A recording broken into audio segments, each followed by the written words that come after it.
Hey everybody, just wanted to do a quick little kind of overview of the Laguna 2010. It's a 20-inch spiral helical head, however you want to say it, cutter. It is 5 horsepower, 220, single phase. It is great. It powers through everything. It's got 2 speeds.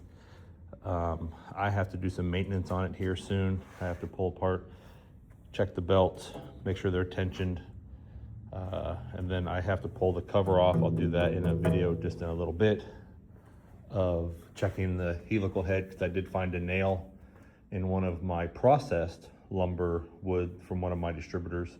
So just because you get it from a box store or you get it from a lumber distributor doesn't always mean it's clean. It's not just rough lumber from a mill that sometimes has metal or imperfections, things grown up through it.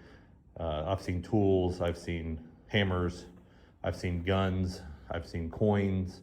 When something drops by the edge of the tree, it grows up inside, and sometimes it's in there. Or people used to love hanging clotheslines and advertisements and stuff like that on trees. So, no trespassing signs all the time. So there's a lot of nails in trees. Sometimes they're missed. I got to see if it did any damage to my helical head. So I either got to rotate them or order new ones. I have to change the oil out. There's not much information on changing the oil out on these things. This is the same pretty much machine as the Grizzly, as the Powermatic, as the Jet. I got the Laguna.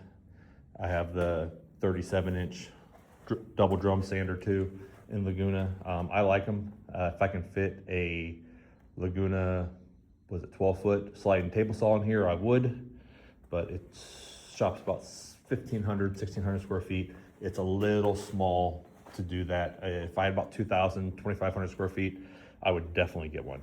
And there's no table saw here. It's just a bunch of job site stuff. At the moment, I'm getting the new Oliver machine. I will do a big kind of series on that, because again, there's not much out on the bigger machinery you can get for either hobbyists or smaller woodworkers. I would love to see somebody do a lot of informative videos on it, because of when you're kind of doing the research yourself and looking around and see what people's opinion of them are, there's not much information out there. You have sometimes the manufacturer do a walk around, and then some people give like a little short tutorial on it. I have to do some stuff on this machine. Like I said, the next week it will be out. I usually push it back in the corner. It's usually sitting against the wall over there, kind of like how my sander is. I cover the tools I'm not using at the time with sheets, kind of like the old European castle type thing. When you leave for the summer, you cover the tools. I like doing that. Again, my shop's a mess. Please don't judge me on the mess that is in the background. I've had to tear stuff around. I've had to pull stuff out that I don't usually use. Makeshift kind of workshop until my big saw gets back. And I do have a sliding saw stop slider with it too. I'm going to be putting on and give my opinion of that. And I went with that instead of a smaller slider because it had about the same capacity, and I didn't want to lose my 52-inch rip cut. So again, this is the 2010. This is the 2019 model. I think they changed it. I think this is a little bit different color, the body, than the black. It's almost like a dark charcoal gray. You can kind of see it there a little bit, the contrast on some of it. I think the whole upper is a lighter gray on the ones they're selling now. And this machine was about $5,000.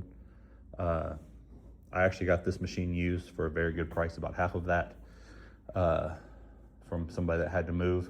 And I just lucked out on Facebook Marketplace, and I couldn't resist it because you can't even find a a good 15 inch for that. So now they're running for about 6,500.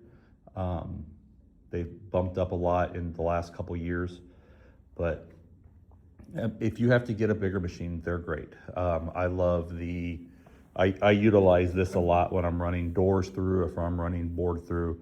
I put my material on here. I don't have to have a side cart usually. I just put it there, walk around, grab it from the other side, and you can kind of just one person can kind of rotate through. Or if you have a second person, you can slide it through to the other person. Very good, very reliable. It does a great job. I mean, I usually use it on high unless I have something big.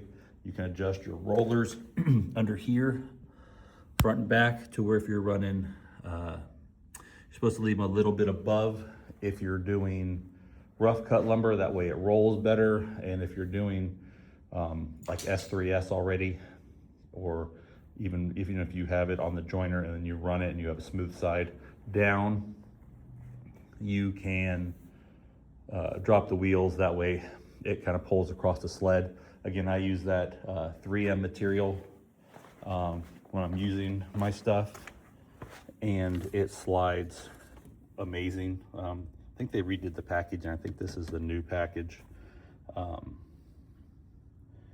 I don't know. I got that one in. I don't think that is. I know the silicone spray is. I don't think that is actually.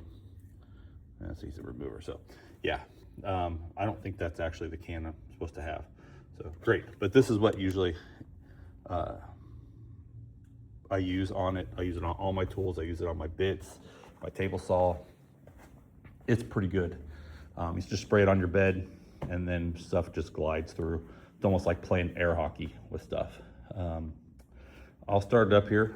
I just have it on for the time being, that way I can show you how it sounds.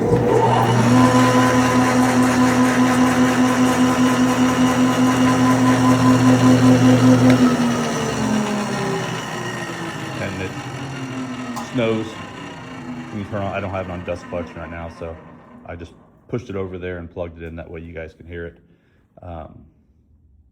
Comes with automatically it comes with the gauge for depth. Sometimes I'll use it, sometimes I'll just play with it and get my gauging. I usually have a scrap piece of whatever I'm using, and I run that through to kind of gauge, and then I use a caliper.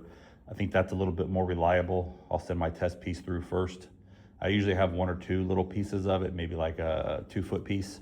That way, in case I mess something up or go really deep, I can kind of start another one and go in at it. I'll monitor what that says though in the time being. But again, I'll do some more videos about this machine. I like it a lot. If you can get one, great. If your shops have the capabilities, great. I like how long the outfeed is on both sides. You can put something really big through.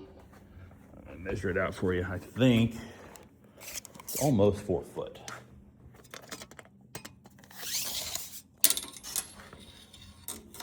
So from there over, oh wow, it's actually bigger. It's almost 56. So about 55 3/4. So that is a long bed. These extensions are about 15 inches. I had the Powermatic 20. I liked it a lot. It was the straight blade. I had to sharpen the blades a few times. This I haven't had to do it since I got it. It is a tank. I mean, I've fed hundreds of board feet through for other people and myself to clean up, to be able to use and work with. It does have the same kind of locking mechanism. I very rarely use it unless I'm doing something really big. It doesn't really move up and down because you have these 4 pillars on each side, kind of like the little 13-inch DeWalt job site planer. It's got the 4 pillars. Shot job. He just woke up. But yeah, check it out. Great. Laguna 2010 20-inch Powermatic. Great machine. And see you next time. Like, subscribe, leave a comment. Thanks.